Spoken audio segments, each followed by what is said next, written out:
Uh, is my voice good or clear or? That's okay. Go ahead. Yeah. Okay. So hi everyone. Today I'm gonna lead you guys to read this paper. The title of this paper is "Carbon Concentration Increases with Depth of Melting in Earth's Upper Mantle." So first, I'm gonna introduce this author, and the first author is him, and his research field is volcanic gas geochemistry, and he worked at this University of Palermo and in this Sicilian island.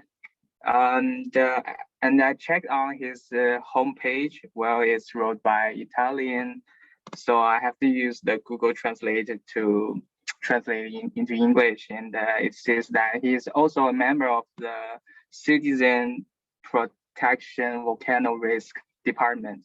So I guess he's good at applying his volcano knowledge into our real life to do some volcano monitoring like that. And yeah, and let's get started with some background things. You know, carbon cycle is large and important.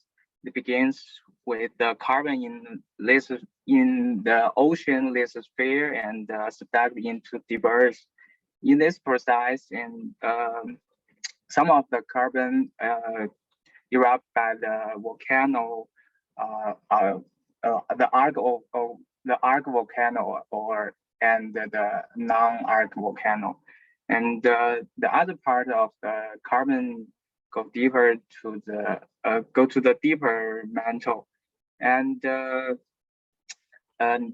Paulo research of carbon storage percentage of Earth. So there is about 8 to 9% carbon in the mantle and 90% of the carbon in the core, and only 1 to 2% on the surface. But this 1 or 2% carbon is large enough to affect our climate. So investigating the deeper carbon reservoir like mantle is really important. And besides that, the Skubada and Hirschman's work show incipient melting owing to trace quantities of carbon dioxide begins at 200 to 250 kilometers deeper than melting the volatile free peridotite at 60 kilometers.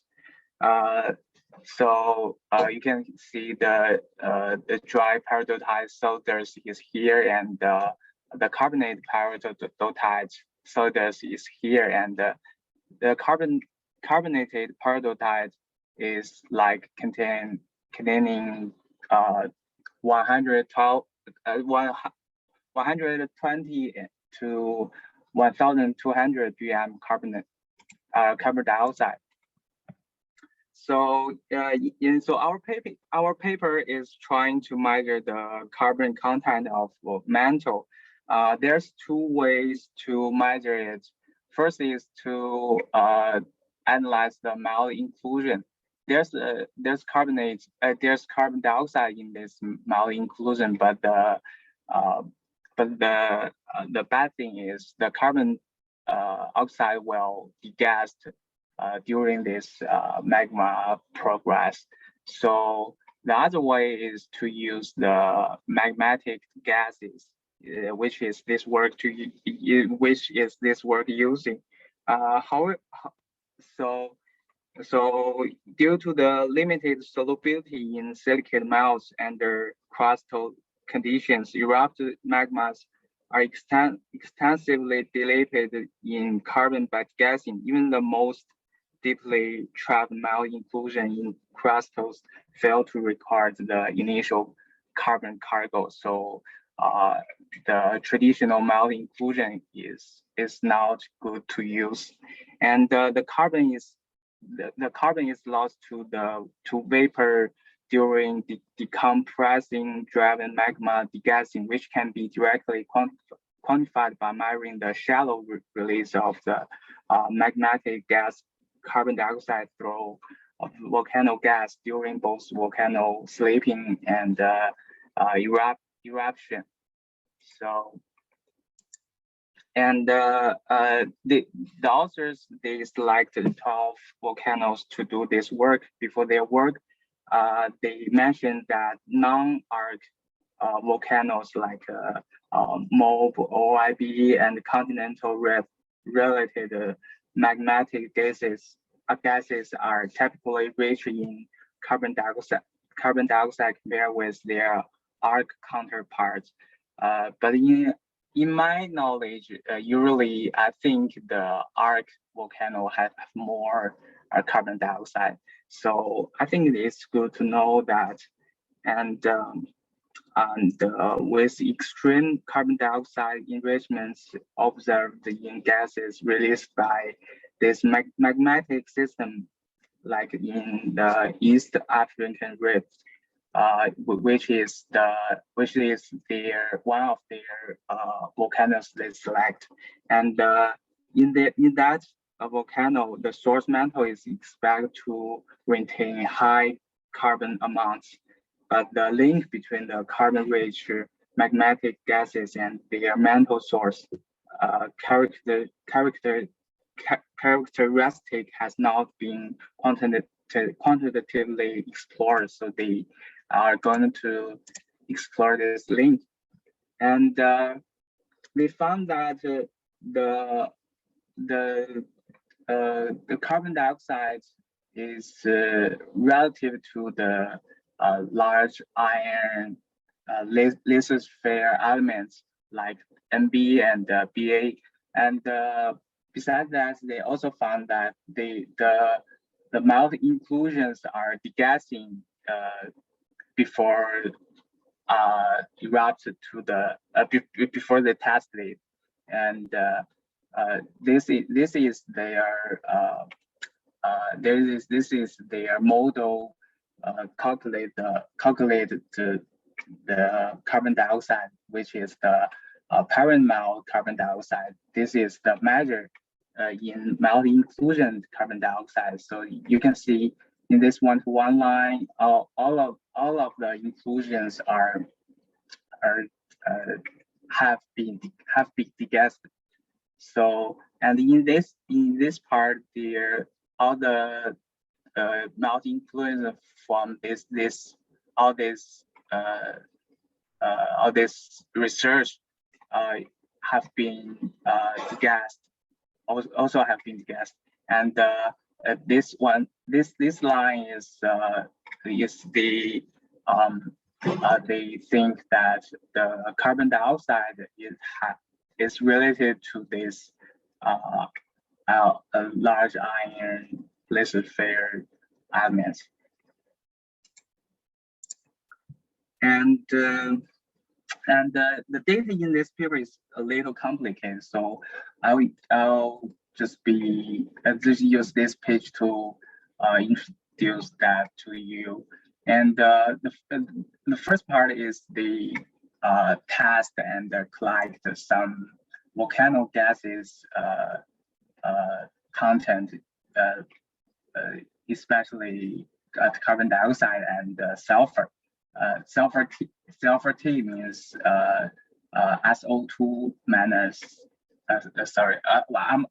SO2 plus H2S, and they use these two content to represent the volcano gas, and they also use the trace elements like the large iron lithosphere elements and other rare elements, and the parent melt sulfur content, they get this data from the volcano rock and the melt inclusions, and I think they only get 2 or 3 points.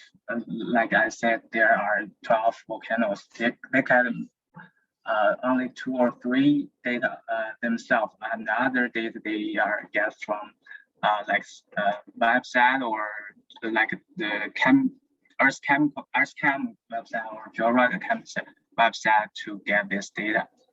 And yeah, and they use the carbon dioxide with the sulfur T to related with the SR and the SM, these two elements. They think that they build a good relationship with use this for data, and then they asked me the then they asked me the carbon content use this this correlation later, and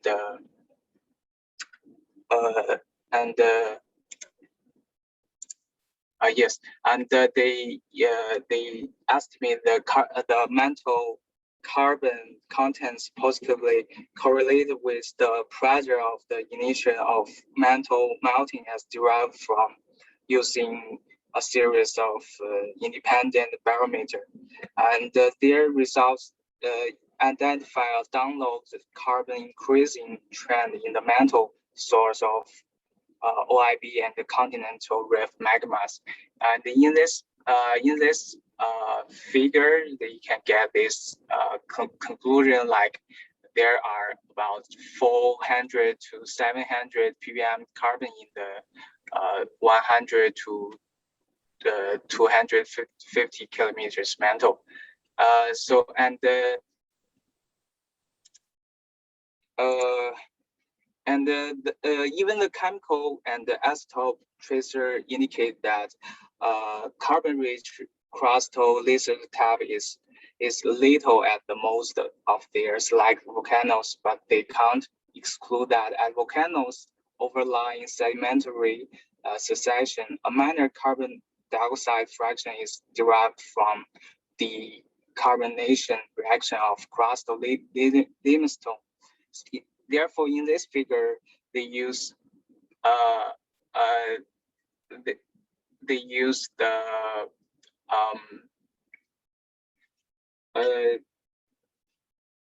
sorry,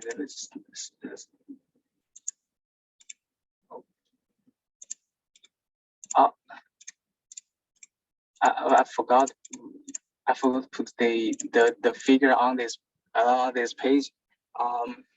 Sorry.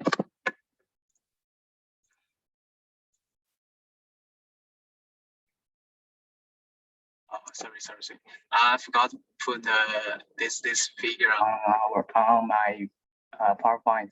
So in this figure, they try to tell us that the limestone's carbon dioxide and SR scale is here, and their data is avoid this scale. So they are clarifying that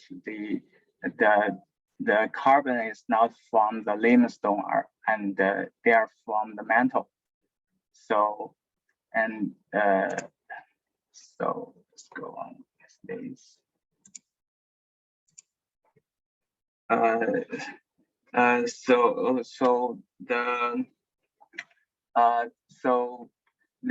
They use this different fraction of the melt.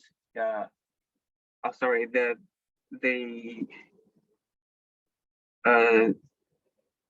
use the different. Sorry, I forgot to mention that they think the carbon source are matched to the kimberlite, not the carbonatite.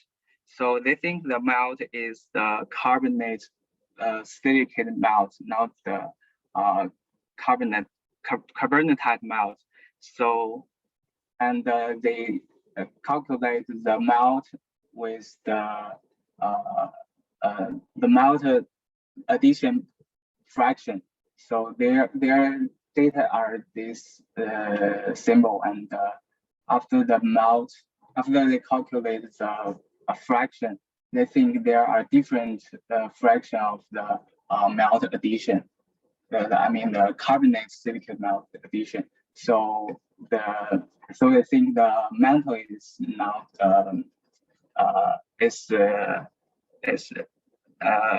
it's not same at all the parts. So there are different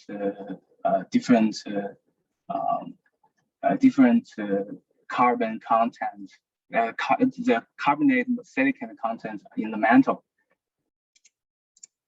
and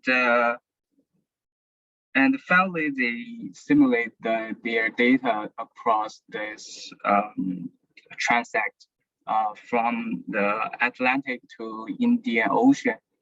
There's full data from this study, and there's two study like this MOBE and from the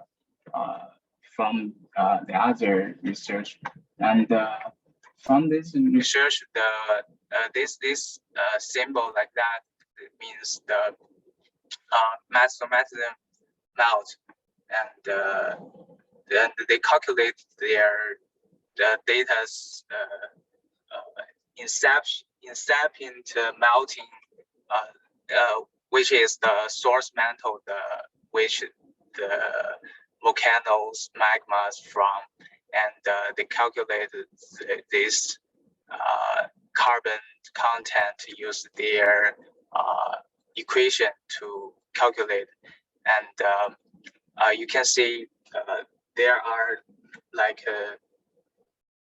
300 ppm in the 100 kilometer. So yeah, this is their simulated results, and there are two take-home messages. First is magmatic gas, carbon dioxide with sulfur T is relative to large iron lithosphere elements, and it serves as proxy to estimate the parental carbon content in both anti-gases, magmas, and the source mantle. And the second is they got this equation with carbon content relative with depth, and but they think if the magmatic carbon-rich melt are the main carbon carrier in the deep upper mantle, then they limit the transport capacity in the shallow lithospheric mantle may ultimately control the carbon downward trend. And yeah, that's it. Okay, thank you, Ben. I think it's time for discussion and questions from our group members. Do you have any questions?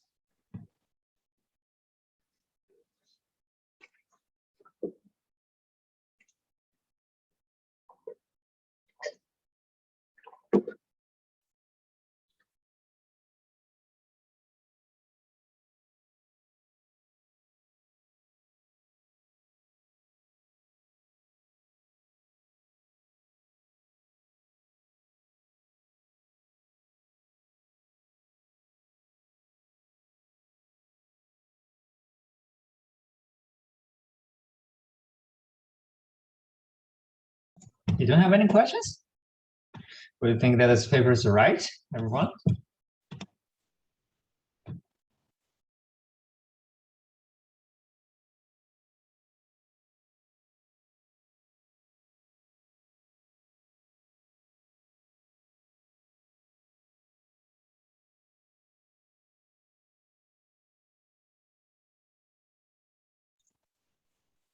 Okay, Ben, so please move, roll your, okay, Umi has it.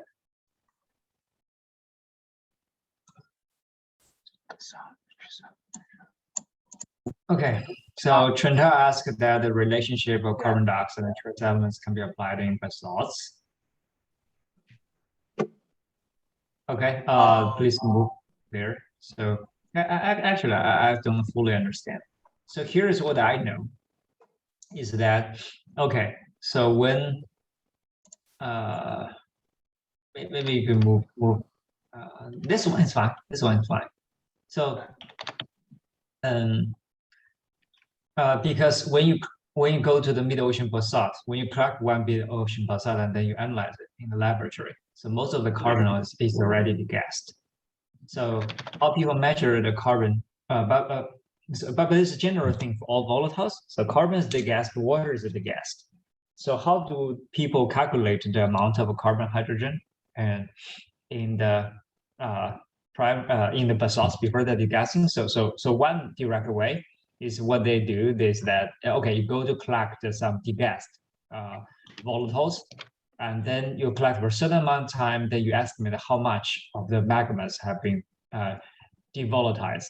And so this is one way. So then you have to rely on a lot of analytical equipment. Either you collect those gases there and bring back to laboratory. And but in the recent decades, then there are a lot of the in situ monitor that could be deployed around the different volcanoes, craters around the world. And not around the world, I mean, easily around the world, not on every volcano, but in a lot of volcanoes, people do that. So people could measure in situ. And then people compare to calculate that how much of the volatiles are there. So I think this is one of the source of the paper, including the parent carbon dioxide. That's what I interpret.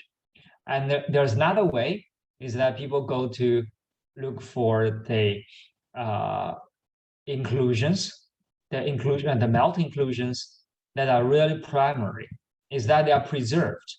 So when the magma devolatilized, but there could be some mineral melt inclusions that are being trapped, but without degassed. So people have to prove that they are undegassed. So once people find some of those inclusions, actually there are very few inclusions, melt inclusion people have found in that. And for the very few ones people found, let's say for every couple of samples, people publish a very high profile publication for that, but there are only a couple of that in the world. So this is two ways. First is directly doing situ measurement of the devolatilized, and second that is that people happen to collect the very primary or very primitive melt inclusions. And the third way, which is more commonly used, is what the experimental petrologists play a role. Is that experimental petrologists then in the laboratory, they could control everything. So they could prevent degassing take place, because for the basalts, their degassing occurred because of decompression. So because the pressure decreases as the magma during the ascent of magma, and therefore all the volatiles degas. So in experiments, high pressure experiments, they could keep all the volatiles there. So what the people do is that people measure the trace elements and the carbon partitioning coefficients. For example, for carbon niobium, carbon Nd, or carbon barium, or carbon Ba. So for example, people analyze these ratios of the partition coefficients, and people say, okay, it fixed at the value of 10, for example, or fixed at the value of 40. Okay, so that's great. So people create in the laboratory conditions basalt melt and periodicite, and people know that the partitioning coefficient of carbon niobium between the two phases, and their partitioning coefficient ratio is about 10. Okay, then that's very good news. That means once even all the carbon are gone, the niobium and barium, or Nb and Ba, they could be preserved because all the metal elements are preserved, so that people could analyze those elements, and then you could calculate how much about carbon or hydrogen, for example, any type of gas volatiles concentrations. So that's how people measure their concentrations. So yes, back to Trenta and Wumi's comments and etc. Trace elements, yes, they are from the bulk rock, from the basalts, many from different types of basalts, from MORBs, from OIBs, etc.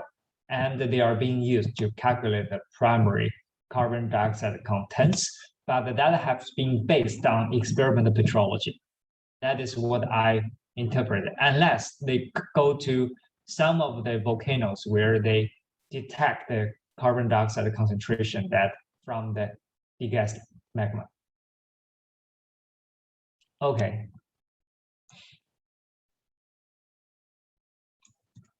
So Ben, you could correct me.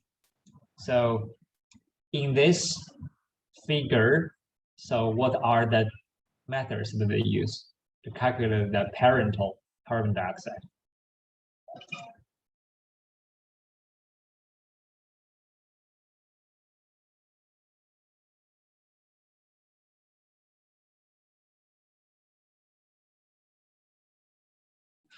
Ben?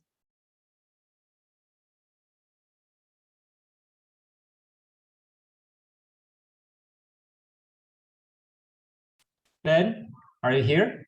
Are you there? Okay, you're speaking, but I cannot hear you. I cannot hear you. Hello. Hello. Okay, now I can hear you. Okay. Yeah. Okay. Could you tell us about how does the parent carbon dioxide being calculated here?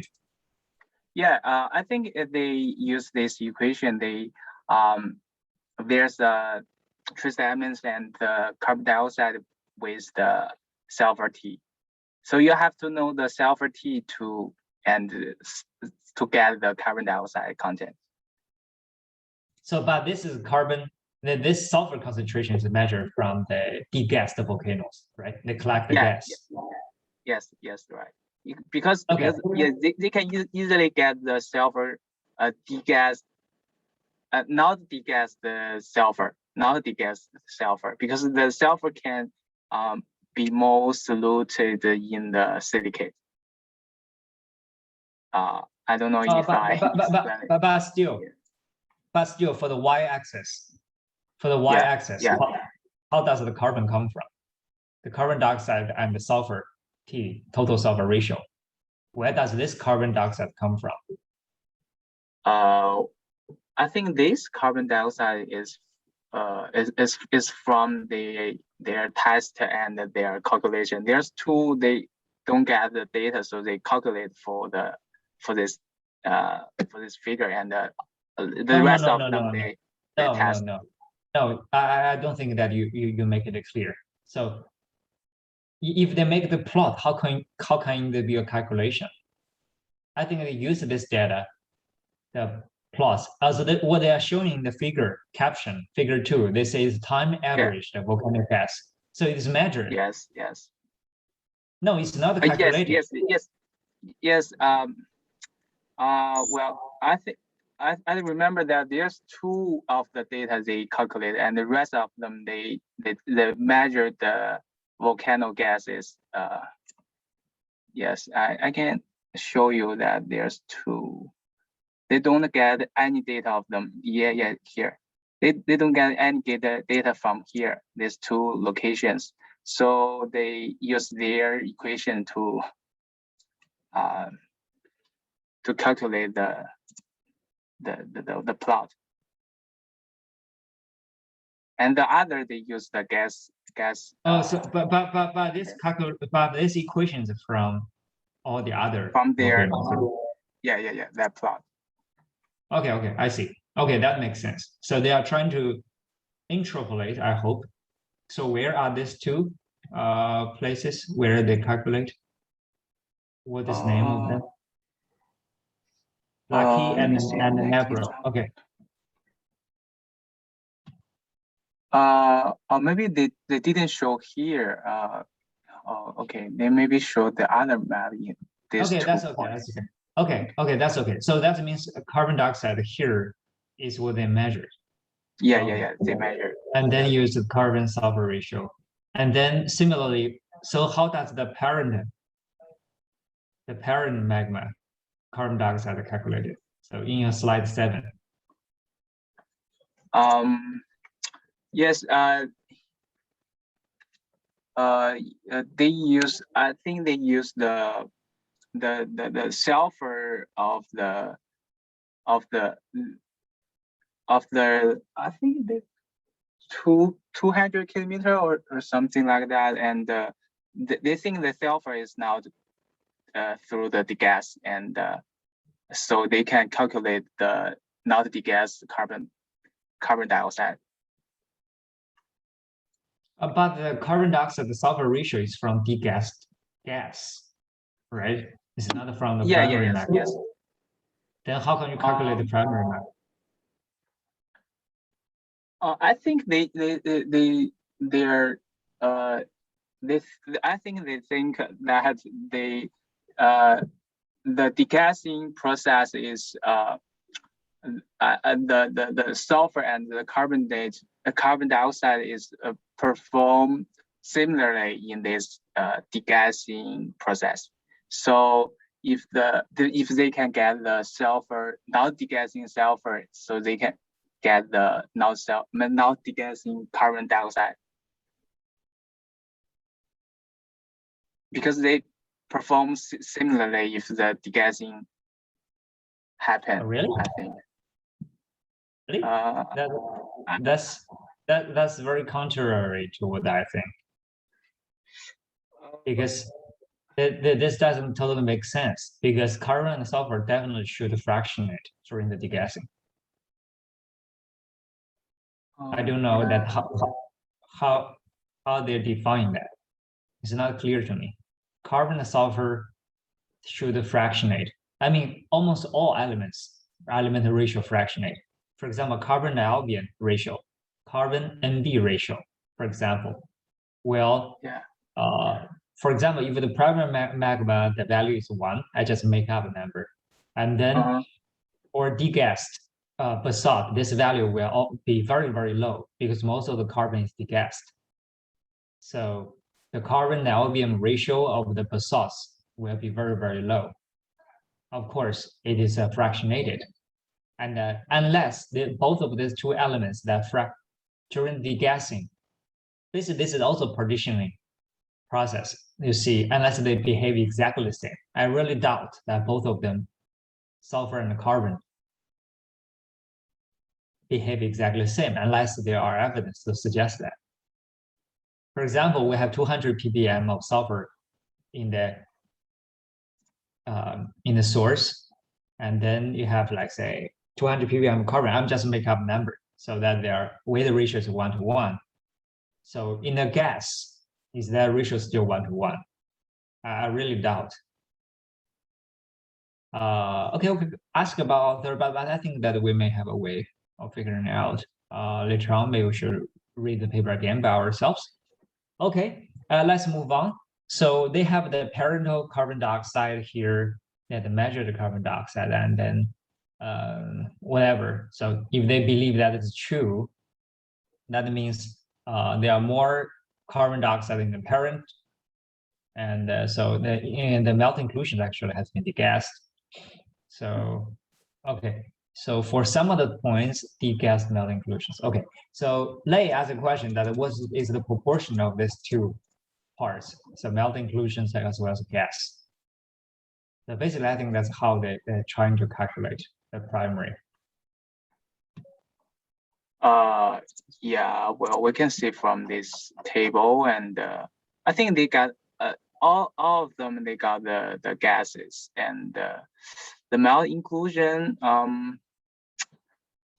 think so. Maybe yes, they got almost all of melt inclusions. The parental melt sulfur and the trace elements. They got the trace elements from this the website. Yeah, you can see they use what I understood is they use this parental melt sulfur to calculate the carbon dioxide, but the detail maybe I didn't understand right.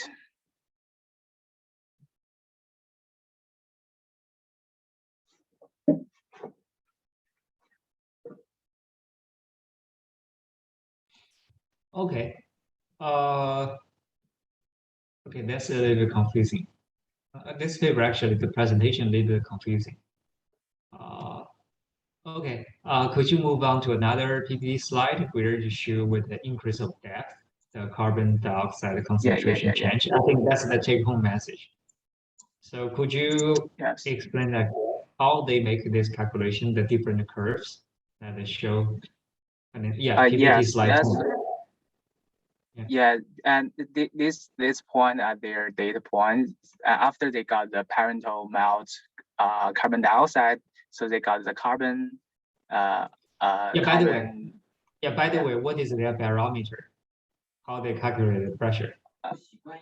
They use the I think sorry. Here they use the what barometer they use? I think here. Do they use Garnet or something? No, not Garnet. It's something like water independent or something independent barometer. Let me search it.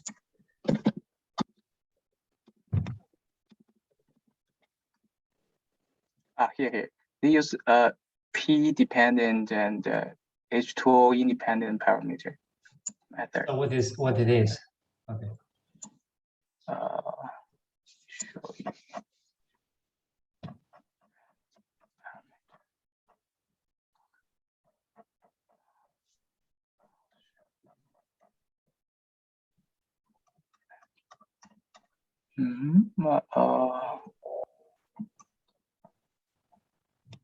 What's the parameter?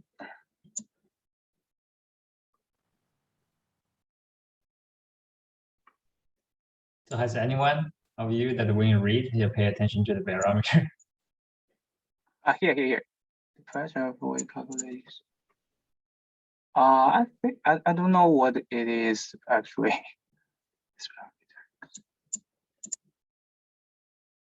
Yeah, I think this is a very important thing because that's how the data coming from for the pressure, which is the take-home message, the punchline figure that they present there.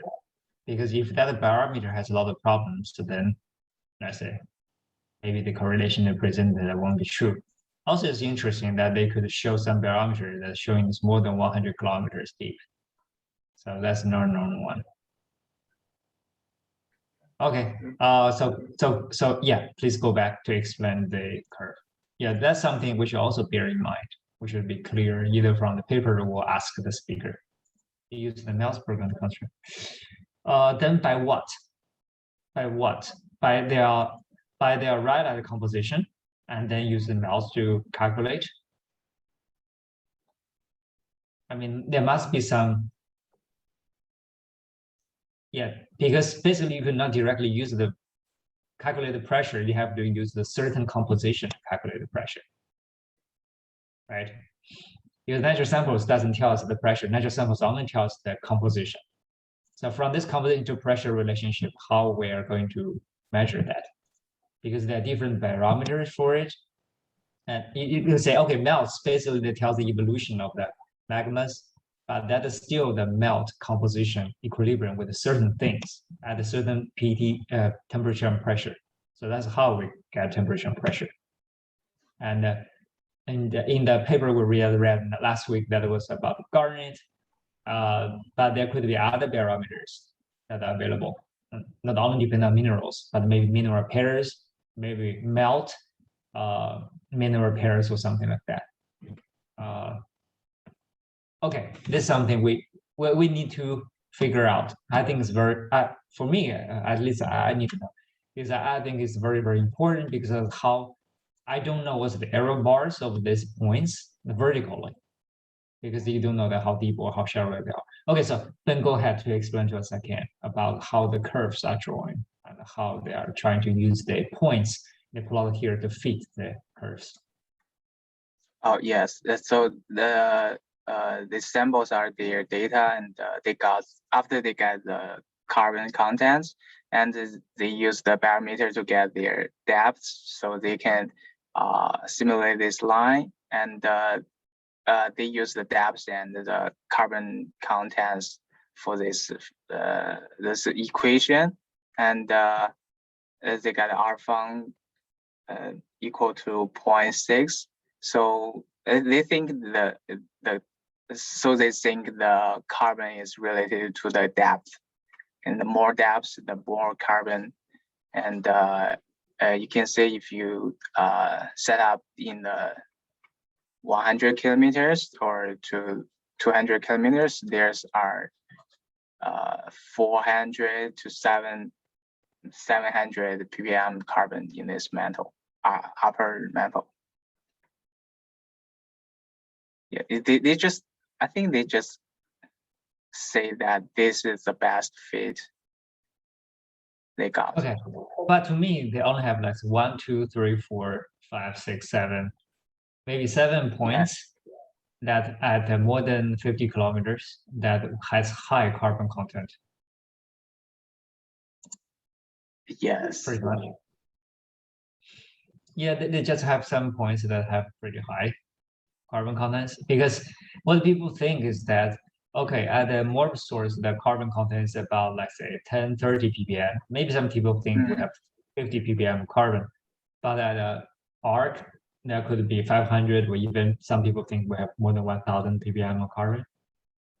So all the points that they provide with high carbon concentration, I mean, more than 200 ppm of carbon, I mean, all these points, are they from ARCs? No. They're all from like Morps. from Non-ARC. Okay, non-ARC conditions. Okay, so basically they want to say that this is from the primitive mantle. Okay.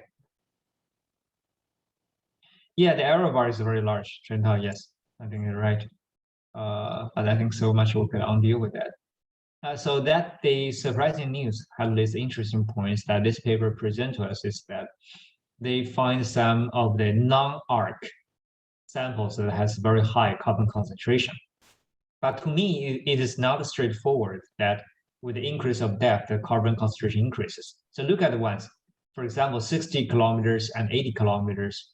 So there are 2 points that have varying carbon concentration from 400 ppm to 800 ppm. So those 2 points basically, I think, just mess things up, because the 2 places with the highest carbon concentration are at 60 to 80 kilometers. So it is not at 150 kilometers, right? So, yeah, I don't see that why. Maybe, yeah, of course, if you treat all the samples the same, of course, you have the same fit. But I think you have to get rid of the 2 points, the triangles and the diamond. The blue triangles and the blue diamond, unless you get rid of those 2 points, I think trend, increase the pressure, and the increase the carbon concentration, it's more straightforward, at least to me. Yes.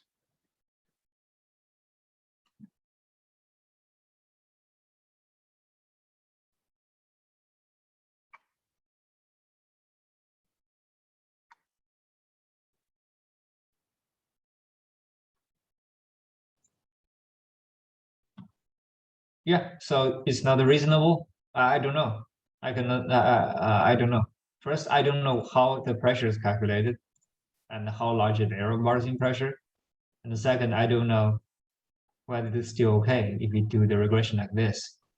To me, it's not convincing that increase of pressure with the increase of carbon dioxide, because there are 2 points, triangles and blue triangles, blue diamonds, seems to breaking what the author is trying to claim. But anyway, I think they did yeah, it's an interesting exercise. I agree that they looking for non-ARC samples and trying to say that they are primitive. Okay, so they're also trying to exclude that they are limestone related. Okay, that's fine. Strontium, they want to say strontium to exclude that. Yeah, I think this paper is also risky when they're trying to pass the review, I suppose, because if some reviewers insist saying that those 2, the triangle and diamond, blue triangle to blue diamond point break up with what they say, then they could not draw the curve. That's what they're trying to claim. That's okay.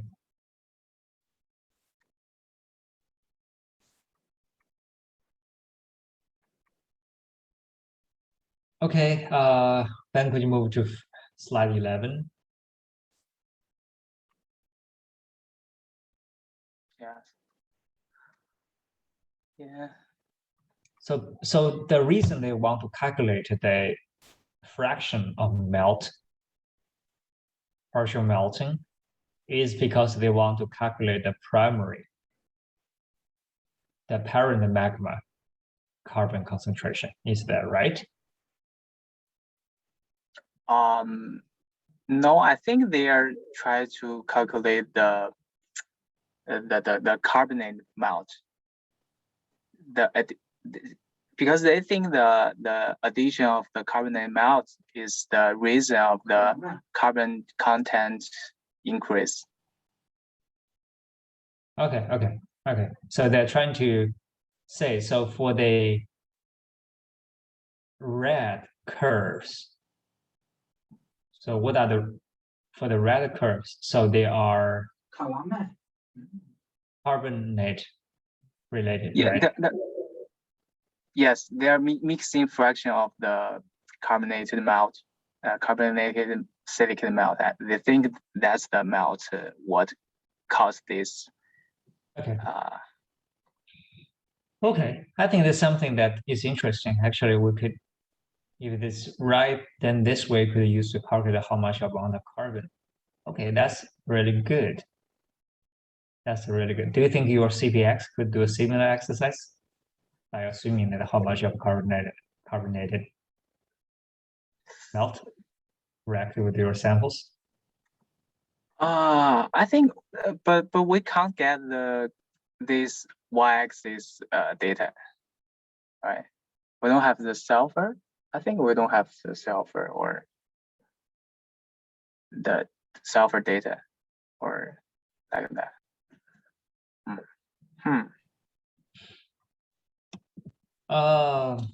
Yeah. I mean, for Manos analytics, you won't get that. For the bulk, you could get, but those sulfur are not from magmas. They are resides in sulfides and brought out to surface in the bulk rock. So people crush the bulk rock, then you analyze some sulfur. So that's definitely not exactly the same as what this author is talking about. But I think something that we should bear in mind is that's the melt mineral reaction is one way we could calculate possibly how much carbon is there.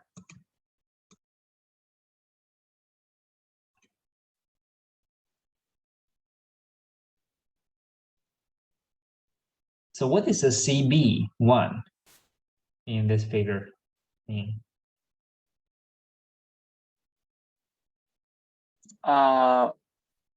In the figure C, CB1. Yes. I think these are the different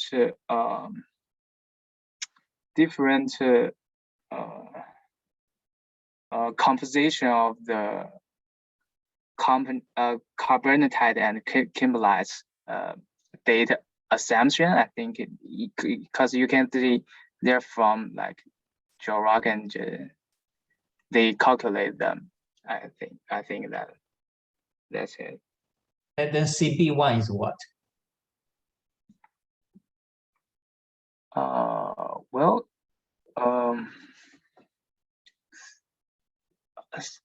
CB1.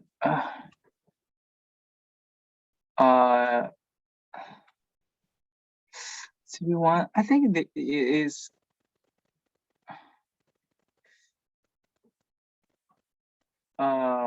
I forgot this. What the CB1 is.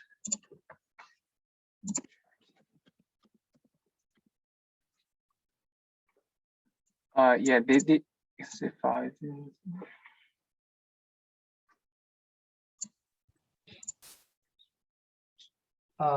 Yeah, could we replace sulfur with some other element? Yeah, to me that it looks like some metal elements, trace element is more feasible because sulfur still you have the problem of degassing and also residual sulfides in the source. Yes, but I think for me, what I understand is the sulfur is the key part of this equation because what I understand is the carbonate is performs similarly with sulfur, so they can avoid some degassing process for this ratio, carbon dioxide and sulfur ratio. Use this ratio, they can avoid something. Okay, well, let's hear what the speaker is going to say. Yeah, I think that's it's a very fundamental. Okay, so model CP1. So CP1 is one of the model they use for what?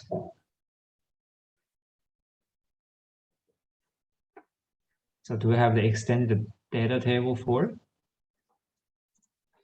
Yeah. Maybe this like the different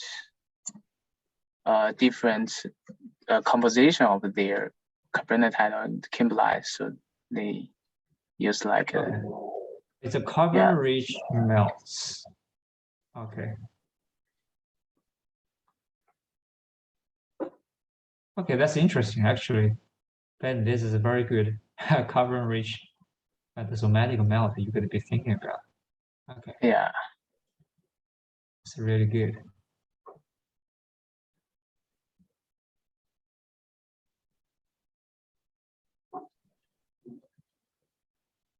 Yeah, actually, yeah, in your discussion, actually, you should mention about it.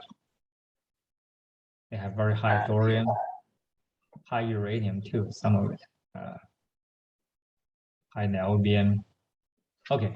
But anyway, okay. Yeah, that's okay. Let's say this is some of the model that they propose.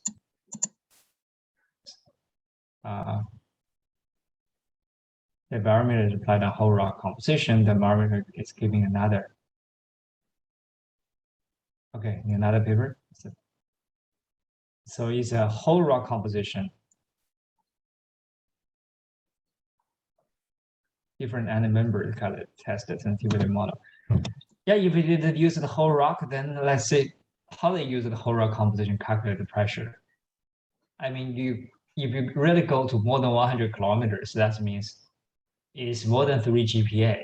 As a 4 or 5 GPa, then people should use P melts to do so. I don't think you use normal melts that calculate the radiator, for example, or in this relevant composition. It's impossible to calculate more than 3 GPa. Melts normally the upper end is 3 GPa, and P melts the upper end is 6 GPa. So yeah, so this is something that we should yeah, let's see. I think the speaker is going to okay. 42. Okay.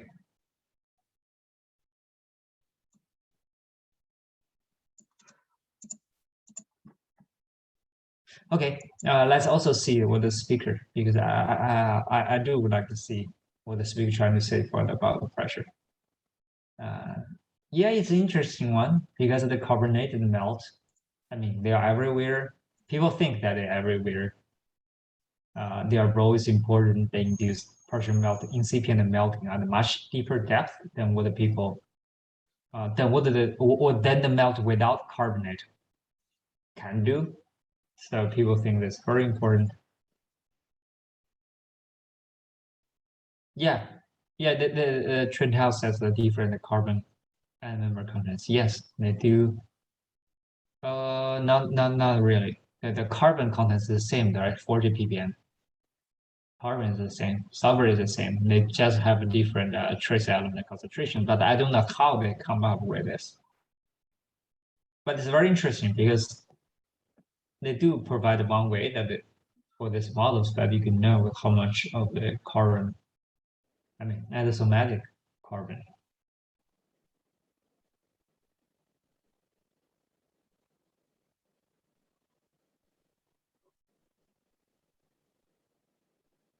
Okay. I think that's about it, I suppose, today. Okay, thank you very much, Ben, for leading the discussion. And thanks everyone for your participation. I think through this discussion, we could go back to read a little bit about this paper, and then let's see what the speaker is trying to say. I'll give a talk on Wednesday. Okay, have a good evening, everyone. Bye-bye.